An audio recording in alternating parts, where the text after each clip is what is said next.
এবার বাংলাদেশের টার্গেট টি-20 সিরিজটাও জিতে নেওয়া, তবে সে এবারের এই সিরিজটা চট্টগ্রামে, সেখানে কেমন হবে স্ট্র্যাটেজি, সবকিছু নিয়ে আমরা আলোচনা করতে চাই। আমাদের সাথে এই মুহূর্তে স্টুডিওতে আছেন ক্রীড়া সাংবাদিক ফয়সাল তিতুমির। ফয়সাল তিতুমির, শুভ সকাল। এই মুহূর্তের কথা বা এই বছরের কথা যদি বলি, বাংলাদেশ তাদের একটা কমফোর্ট জোনে প্রবেশ করছে, মানে টি-20-তে দুই দলের অবস্থাটাই যেখানে আসলে একটা সময় উল্টো ছিল। ওয়েস্ট ইন্ডিজ বেশ ভালো ছিল দাপুটে, এখন তারা আসলে খুব পিছিয়ে গেছে, বাংলাদেশ মনে হচ্ছে এগিয়ে গেছে। এই সিরিজের সর্বপ্রথম সব থেকে বড় চ্যালেঞ্জ কোনটা? আমার মনে হয় সর্বপ্রথম বড় চ্যালেঞ্জ হলো ওইটাই, ওই মানসিক ব্যাপারটা যে আমরা টানা 4টা টি-20 সিরিজ জিতেছি। তো এই সিরিজটা আসলে আমাদের জেতা উচিত এগেইনস্ট ওয়েস্ট ইন্ডিজ, যারা সাম্প্রতিক সময় নেপালের কাছে হেরে এসেছে। একদমই তাই, মানে ওয়ানডেতে বাংলাদেশ টানা 4 সিরিজ হারের পর একটা সিরিজ জিতেছে। সেখানে টি-20তে আমরা উল্টো জায়গায় আছি, এবং আপনি একদমই ঠিক বলেছেন, আসলে ওয়েস্ট ইন্ডিজের মানে পুরোপুরি বিপরীত অবস্থানে দুটো দল। সো বাংলাদেশে আমার মনে হয় ওই মানসিক বাধাটাই বড়, এবং একই সঙ্গে আরেকটা বড় চ্যালেঞ্জ, যেটা আমরা রিপোর্টেও দেখছিলাম, যে মিরপুরের এরকম কালো মাটির স্পিনিং ট্র্যাক থেকে চট্টগ্রামে গিয়ে হঠাৎ করে একটা মোটামুটি স্পোর্টিং উইকেট আমাদের দেশের মধ্যে সবচেয়ে যেটাকে বলা হয়, সেইখানে গিয়ে মানিয়ে নেয়। আমার মনে হয় সেটা হতে যাচ্ছে একটা বড় চ্যালেঞ্জ। এবং এগেন টিম কম্বিনেশনও তার মানে পরিবর্তন আসবে। আপনি এক পেসার নিয়ে খেলেছেন এখানে, চট্টগ্রামে অবভিয়াসলি দুজন পেসারকে আমরা দেখবই, সেই সঙ্গে আপনি স্পিনার আসলে বামাতে ডানাতে মিলে এখানে খেলতে চান। ঋষাদের জায়গাতে হয়তো অটোমেটিক ব্যাটিং অর্ডারে আমরা জানি যে আমাদের টপ অর্ডারে মোটামুটি এখন জায়গাটা নিশ্চিত করে ফেলেছেন। ওখানে সাইফের সঙ্গে লিটন ঢুকে গেছেন, তামিম অথবা ইমন অথবা দুজনই, সেক্ষেত্রে তৌহিদ হৃদয়কে ড্রপ হতে পারে। মিডল অর্ডার আসলে শামীম, সোহান, এদের উপর আরও একবার দেখার বিষয় থাকবে তারা কেমন করেন, এবং জাকের আলী। এবং সবশেষে আসলে আমাদের পেস বোলাররা, সেখানে চট্টগ্রামে আমরা রিপোর্টও দেখছিলাম, স্ট্যাটিস্টিক্সও বলছে এখানে সবচেয়ে হাইস্ট উইকেটার হচ্ছে তাসকিন আহমেদ। সো অবভিয়াসলি তিনি আরেকটা গো অ্যাহেড পাবেন এখানে। বাট একই সাথে আমার মনে হয় ওয়েস্ট ইন্ডিজ দলের কোয়ালিটি পেসার দুজন ঢুকেছেন যারা ওয়ানডে স্কোয়াডে ছিলেন না, এবং সেই দুজনকে খেলাটা আসলে আমার মনে হয় আরেকটা বড় চ্যালেঞ্জ হতে যাচ্ছে বাংলাদেশের ব্যাটারদের জন্য। এটা সত্যি একটা বড় চ্যালেঞ্জ, যেহেতু মিরপুরের উইকেট থেকে সেখানে গিয়ে তাদেরকে অ্যাডজাস্ট করতে হচ্ছে, তার উপর আবার কোয়ালিটি স্পিন বলি পেসার বলি তাদের এগেনস্টে বাংলাদেশের ব্যাটাররা সবসময় স্ট্রাগল করে, সেটা আমরা সবসময় দেখেছি। একটা জিনিস একটু জানতেই চাই যে বাংলাদেশ হঠাৎ করে টি-20তে এত ভালো হয়ে গেল কেমনে, নাকি এটা কি আসলে ভালো হয়নি, নাকি আসলে কিছু একটা? এটা আসলে খুব অদ্ভুত। আপনি যদি বাংলাদেশ ক্রিকেট ফলো করেন দেখবেন যে আমরা হঠাৎ করে কোনো একটা ফরম্যাটে একটা নির্দিষ্ট সময় ধরে ভালো করতে থাকি। ওয়ানডেতে যে সময়টা আমাদের লেটস সে 2015 থেকে 17 পর্যন্ত গিয়েছে, 18 পর্যন্ত আমরা, তারপরে টি-20তে খুব ভালো করা শুরু করি, এবং মাঝখানে আমরা টেস্টেও খুব ভালো করেছি, ঘরের মাঠে জয়গুলো হেল্প করেছে, পাকিস্তানকে হারানো সবকিছু মিলে। কিন্তু এখন মনে হয় টাইমটা, এটার আসলে কোনো এক্সাক্ট রিজন আপনি খুঁজে পাবেন না, এটার একটা টাইম এখন বোধ হয় বাংলাদেশ টি-20 ফরম্যাটটা একটু গুছিয়ে উঠতে পেরেছে। লম্বা সময় ধরে একটা টিম খেলছে, আপনি এই স্কোয়াডটা দেখেন, এই স্কোয়াডটা কিন্তু মোটামুটি মোরলেস গত 4টা সিরিজ ধরে কন্টিনিউ করছে, এবং একই সাথে সবাই নিজেদের রোলটা বোধহয় আস্তে আস্তে বুঝতে পেরেছেন। একটা প্রপার টিম কম্বিনেশন বাংলাদেশ মোটামুটি এখন খুঁজে পেয়েছে, যেটা ধরেন গত সিরিজ পর্যন্ত পরীক্ষা নিরীক্ষার মধ্য দিয়ে যেতে হচ্ছিল। তার আগের সিরিজ আমরা দেখছি টপ অর্ডারে ঘুরিয়ে ফিরিয়ে নাইমকে খেলানোর চেষ্টা করা হচ্ছিল, বাট এখন সে জায়গা থেকে টিম ম্যানেজমেন্ট সরে এসেছে। ফলে আমরা মনে হয় টি-20তে একটা স্টেবল জায়গায় আছি। প্রবাবলি দ্যাটস দ্য রিজন যে আমরা এখন এখানে ভালো করছি, একটা দলে অনেকদিন ধরে খেলছে এবং পারফর্ম করছে। একটা জিনিস শঙ্কার কিনা, যেদিন থেকে বাংলাদেশ আসলে টি-20তে ভালো করছে তখন থেকে আমরা দেখতে পাচ্ছি ওডিআইতে তারা 50 ওভার ব্যাট করতে পারছে না। বাংলাদেশ আমরা আগেই দেখতাম যে টেস্টে তারা ভালো পারফর্ম করতে পারে, মানে টেস্ট শুরু হলে আমরা সবসময় একটা সংখ্যা প্রকাশ করতাম 5 দিন টেস্ট ম্যাচটা যাবে কিনা, কিন্তু ওডিআইটা তারা আসলে খেলতে পারতো। সেই জায়গা থেকে এখন 50 ওভার খেলতে পারবে কিনা সেটা নিয়ে আমরা আসলে কনফিউশনে থাকি।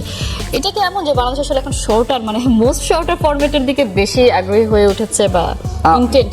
ধরুন টি-20 ক্রিকেটে যখন আসলো, আমরা ওই সময় থেকে আমাদের এক্সপেকটেশন ছিল যে বাংলাদেশ প্রবাবলি এই ফরম্যাটটাই ভালো করবে, কারণ আমাদের আসলে অত লম্বা সময় যেহেতু টেস্ট আমরা ভালো করি না হিস্ট্রিক্যালি।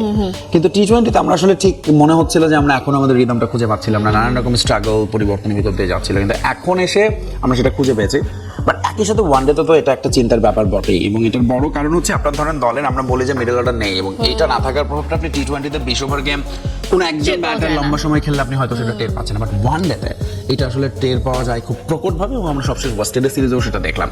এবং সত্যিকার অর্থেই কথাটা হয়তো একটু মানে বলতে বলতে অনেক বেশি বলা হয়ে যাবে, বাট স্টিল এটাই বলতে হবে যে আমাদের আসলে ওই সিনিয়র ক্রিকেটারদের ওই জায়গাটা, মুশফিক, রিয়াদ এবং সাকিব, তাদের ওই জায়গাটা আসলে এখনো পূরণ করতে পারছেন না আমাদের তারপরে যারা আরো অনেক বছর ধরে ক্রিকেট খেলছেন এর মধ্যে তারা। ফলে ওয়ানডেতে আমরা আসলে ওই জায়গাটায় এখনো মিডল ওভারে আমরা কিভাবে অ্যাপ্রোচটা হবে, আর্লি উইকেট পড়ে গেলে ওই জায়গাটাতে যে আমাদের ইনিংস রিবিল্ড করা, সেইটা হচ্ছে না। ফলে ওয়ানডেতে আসলেই আমরা ধরুন ওই মিডল অর্ডার না থাকার, মিডল অর্ডারে কেউ ভরসার নাম হতে না পারার অভাবটা আসলে প্রকটভাবে আমরা এখনো বোধ করছি। টি-20তে তো আমরা বলছি মোটামুটি হয়তো স্ট্যাবিলিটি পেয়েছে বাংলাদেশ দল, কিন্তু আসলে বড় প্রতিপক্ষের বিপক্ষে কি তারা আসলে সেই স্ট্যাবিলিটিটা দেখাতে পেরেছে? আমরা এশিয়া কাপে দেখেছি কিভাবে পাকিস্তানের বিপক্ষে আসলে ম্যাচটা হেরেছে, সেটা হয়তো এখনো আমরা এখনো সেই স্মৃতিটা মনে রাখতে পারি। সেই জায়গাটায় বা মানে এখন যে অবস্থানে আছে আমরা বলতে পারি কিনা আগামী বছর যে টি-20 ওয়ার্ল্ড কাপ আছে বাংলাদেশ মোটামুটি একটা ভালো রেজাল্ট করবে সেখানে? সেটা বোধহয় আপনার প্রসেসটা ঠিক আছে এখন পর্যন্ত। ধরুন আপনি বড় দলের বিপক্ষে যদি আপনি বলেন, বাংলাদেশ কিন্তু পাকিস্তান শ্রীলঙ্কার বিপক্ষে সিরিজ জিতে এশিয়া কাপে গিয়েছে, কিন্তু বাংলাদেশের ওই আরেকটা ব্যারিয়ারও আছে, mental barrier in global tournament, যেটা এশিয়া কাপ হোক, আইসিসি টুর্নামেন্ট হোক, ওয়ার্ল্ড কাপ, চ্যাম্পিয়ন্স ট্রফি, আমরা গিয়ে সেখানে ধরুন আপনি যদি হয়তো একই ম্যাচ আপনি দ্বিপাক্ষিক সিরিজে দেন, বাংলাদেশ ডেফিনেটলি ম্যাচটা হয়তো ওভার দ্য লাইন যেতে পারবে, কিন্তু বৈশ্বিক টুর্নামেন্টটা তার একটা মানসিক বাধার মধ্যে পড়ে যায়। ফলে আমরা সব সময়ই দেখা যায় যে এশিয়া কাপ, নিধাস ট্রফিতে আমরা বা ওয়ার্ল্ড কাপে আমরা এমন কিছু ম্যাচ আমরা হেরে বসে, যেটা আসলে আমাদের হারা উচিত না বা কথা না। এখন সেই জায়গাটায় আমি আবারও বলছি যে এই বাঞ্চ অফ ক্রিকেটারকে যদি টি-20 ওয়ার্ল্ড কাপ পর্যন্ত বাংলাদেশ যেহেতু কন্টিনিউ করতে চাইছে, প্রবাবলি তারা একটা প্র্যাকটিসের ভেতর দিয়ে যাবে, তারা একটা ওই মেন্টাল ব্যারিয়ারটা তারা অতিক্রম করার জন্য কাজ করবে। ফলে ওই এক্সপেকটেশন তো করাই যায় বাংলাদেশ টি-20 তে আরেকটু বেটার ভালো কিছু প্রত্যাশা আমরা করবে। করতে পারি, কিন্তু আপনার এই প্রত্যাশা, আপনি যে উত্তরটা দিয়েছেন যে গ্লোবাল টুর্নামেন্ট হলে আসলে প্রত্যাশা থাকলে সেটা আসলে আমরা হয়তো সেভাবে মেটাতে পারি না। প্রধান নির্বাচক লিপু দল দিয়েছেন, তিনি বলেছেন যেহেতু ওয়ার্ল্ড কাপ গুলোতে বা হচ্ছে টুর্নামেন্টগুলোতে 15 সদস্যের স্কোয়াড দিতে হয়, এখন থেকে বাংলাদেশ সেরকম ভাবেই দেবে, এবং যে কারণে সৌম্যবাদ পড়েছেন। সাইফুদ্দিনকে আমরা দেখেছি দলের সাথে চিটাগং গিয়েছেন, কিন্তু তিনি পরে জানতে পেরেছেন তিনি স্কোয়াডেই নেই। এই ব্যাপারগুলোকে আসলে একটুখানি আসলে প্রশ্ন রাখে কিনা এই ধরনের সিদ্ধান্ত রাখে? এটার বোধহয় একটা রিজন হতে পারে লিটন কুমার দাসের পুরোপুরি তাকে অ্যাভেলেবিলিটি নিয়ে বোধহয় একটু কোনো কনফিউশন ছিল, সেখানে সাইফুদ্দিনকে দলের সাথে পাঠানো হয়েছিল। বাট লিটন যখন কনফার্ম হয়েছে, আমরা জানি যে সৌম্য সরকারকে ড্রপ করা হয়েছে, সাইফুদ্দিন নেই। বাট সৌম্যর জন্য এটা খুবই দুঃখজনক। তিনি ধরুন না খেলেই বাদ পড়লেন, গত সিরিজে ছিলেন, ভিসার জন্য যেতে পারলেন না। এখন তিনি যখন পারফর্ম করলেন লাস্ট ম্যাচে, এক্স্যাক্টলি ঠিক তার পর মুহূর্তে তাকে এরকম শুনতে হচ্ছে তিনি টি-20 দলে নেই।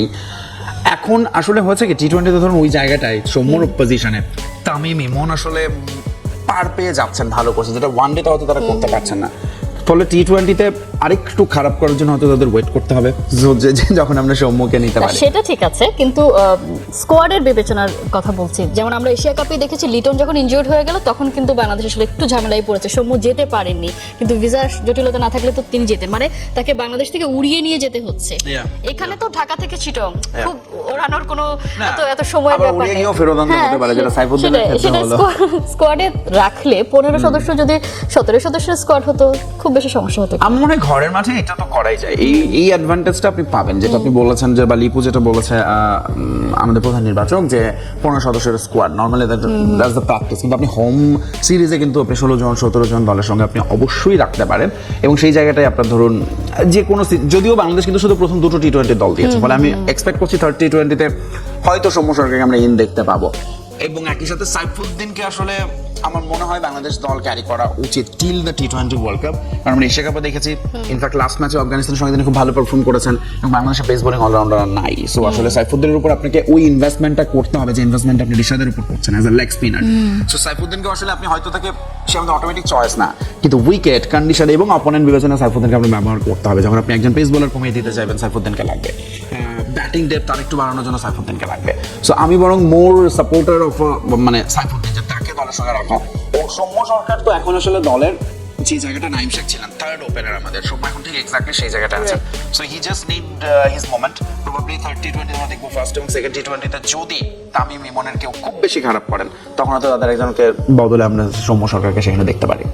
লিটন তো ফিরছেন, সেটা নিয়ে আমাদের সবারই স্বস্তি, অথচ এই লিটনকে নিয়ে এশিয়া কাপের আগেই আমরা অনেক বেশি অস্বস্তিতে ছিলাম যে তিনি আসলে কেমন করছেন। সেই জায়গা থেকে আমরা দেখেছি ক্যাপ্টেন্সি এবং নিজের পারফরমেন্স সবকিছুতেই তিনি টপ নচ ছিলেন। ইনজুরি থেকে ফিরেছেন, পারফরমেন্স নিয়ে আসলে এই জায়গাটা, কারণ একটা লম্বা ইনজুরি থেকে ফেরার পরে আমরা দেখি সেইভাবে মোমেন্টামটা খুঁজে পায় না, এই জায়গাটা একটু চিন্তার কিনা? কিছুটা চিন্তা, তুমি একদিক থেকে চিন্তা করলে আবার চিন্তা না। এই দিক থেকে সেটা হচ্ছে কোনটা, আমাদের যাকে এখন সবচেয়ে বেশি দল হয় জাকের আলী, তিনি অন্তত ক্যাপ্টেন্সি থেকে এখন সরে আসছেন, ফলে তিনি তার হয়তো প্রবাবলি তার সহজত একটু চাপ কম হয়ে খেলতে পারবেন। এটা হচ্ছে একদিক। আর লিটন কুমার দাস একটা চিন্তা করলে আসলে তার উপর কোনো প্রেশার নেই, কারণ তার দলের অন্য ক্রিকেটাররা পারফর্ম করছেন, স্পেশালি তার জায়গাটায় মানে একাদশে মনে হচ্ছে জাকের আলী থাকবেন। তার উপর আসলে টিমের ম্যানেজমেন্টের আস্থাটা আছে, এখনো তাকে খেলাতে চায়, এবং উইকেট কিপিং আমরা সোহানকে এখনো দেখছি না, ফলে জাকের আলীর উপরই হয়তো আরও একবার থাকতে পারেন, যদিও ওয়ানডেতে সোহান কিপিং করেছেন। লিটন কুমার দাসের কথা যদি আবার ফেরত যাই, তিনি আসলে অনেক বেশি তার উপর ওই রকম চাওয়া নেই যে এই ম্যাচে তাকে পারফর্ম করতেই হবে, তার উপর দল ডিপেন্ডেন্ট, যেটা হয়তো একসময় আমরা ছিলাম অনেক বেশি। সো লিটন আমার মনে হয় তার মতো করে ফ্রি অ্যান্ড ফ্লো খেলা উচিত, প্রেশারলেস হয়ে।